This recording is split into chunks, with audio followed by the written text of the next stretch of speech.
अनुप्रिया जी से भी मैं ये कमेंट ले लेता हूं। अनुप्रिया जी, जब पहले विपक्षी एकजुटता की बात हो रही थी तो ऐसा लग रहा था कि जो दूरी है विपक्षी एकजुटता की वो नीतीश कुमार है, लेकिन अब अरविंद केजरीवाल भी इस मिशन पर निकले हैं। तो किस तरह से देख रहे हैं आप? एक तरफ अरविंद केजरीवाल निकले हैं, नीतीश कुमार निकले हैं, हर मुद्दे पे विपक्ष एकजुट हो रहा है, लेकिन बीजेपी को हिला पाएंगे नीतीश कुमार? क्योंकि अभी कांग्रेस और आम आदमी पार्टी एक होंगे, इसको लेकर सस्पेंस बरकरार है।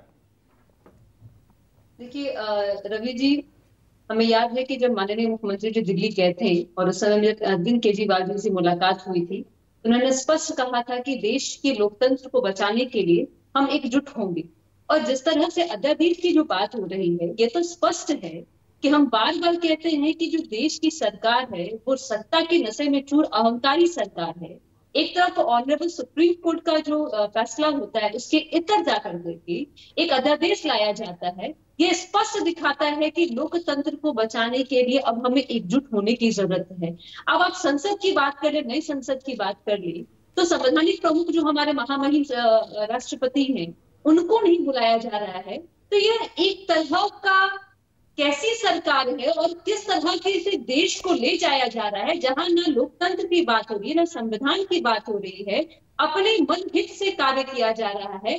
तो इस हित को देखने के लिए, देश हित के लिए और लोकतंत्र हित के लिए, लोकतंत्र बचाने के लिए ये सभी लोग एकजुट होंगे। और ये हमारी तो लड़ाई मजबूत हो गई है। ये देश की जनता भी देख रही है कि यह लड़ाई अब किसी पार्टी की लड़ाई नहीं रह गई है, देश हित की है। क्योंकि जहां पे जो सरकार जो है ना, आप किसी भी तरह की जो मुख्य बिंदु है, जो प्रमुख मांगे हैं, उन पे कभी बात नहीं करेंगे। आप अभी भी आप सुने होंगे बीजेपी के प्रवक्ता पे, कभी भी उन्होंने ये कहा नहीं।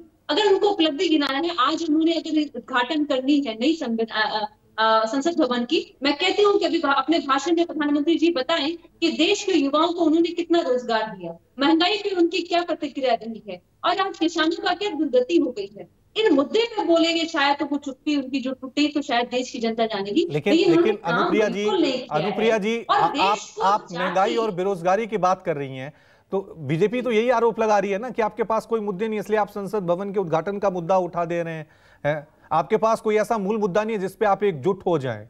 अगर किसी सरकार ने रिकॉर्ड समय में संसद भवन का निर्माण करवाया तो उसका क्रेडिट क्यों ना ले कोई? उसमें कितना विरोध क्यों? बिल्कुल बिल्कुल बिल्कुल, आपको क्रेडिट, आपको 10 साल के अपने कार्य का भी क्रेडिट लेने की जरूरत है।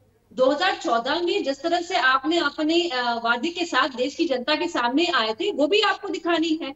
आप वहां पे रिकॉर्ड दिखा दीजिए। ठीक है, मैं विप्लव जी से, मेरे पास समय की कमी है। विप्लव जी, सारे आरोप आप पे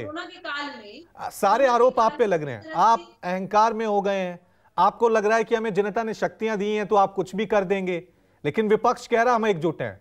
इस बार इतना आसान नहीं होगा। शायद इंदिरा गांधी जी के शासनकाल को याद कर रहे हैं, और नीरज मिश्रा जी जो कांग्रेस के प्रवक्ता हैं उन्होंने भी बताया कि न्यायपालिका में कितना विश्वास है।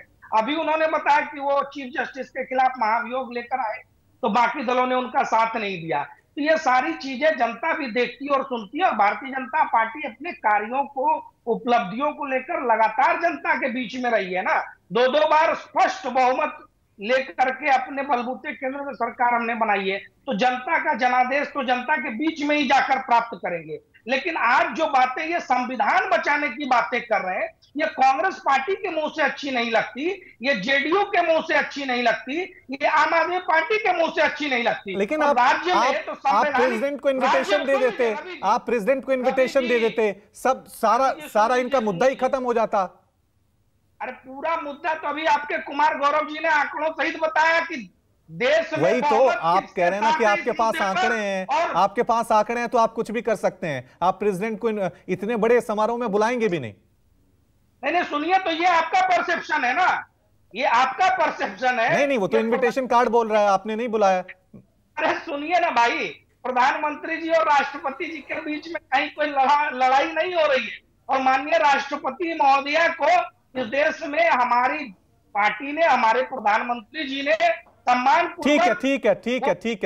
ठीक है, मैं 10 जो साफ तौर से ये कहना होगा यहाँ पे कि जिस तरह से विपक्ष एकजुट हो रहा है उसको लेकर 2024 तक ये मोमेंटम क्या बना रहेगा। संसद भवन का कल उद्घाटन होगा, कल क्या मैसेज आएगा देश में, जो विपक्ष देना चाह रहा है या सरकार देना चाह रही है। बहुत बहुत शुक्रिया आप सभी का इस चर्चा में शामिल होने के लिए। एक छोटा सा ब्रेक ले रहे हैं, फौरन हाजिर होंगे। देखते रहिए News 24।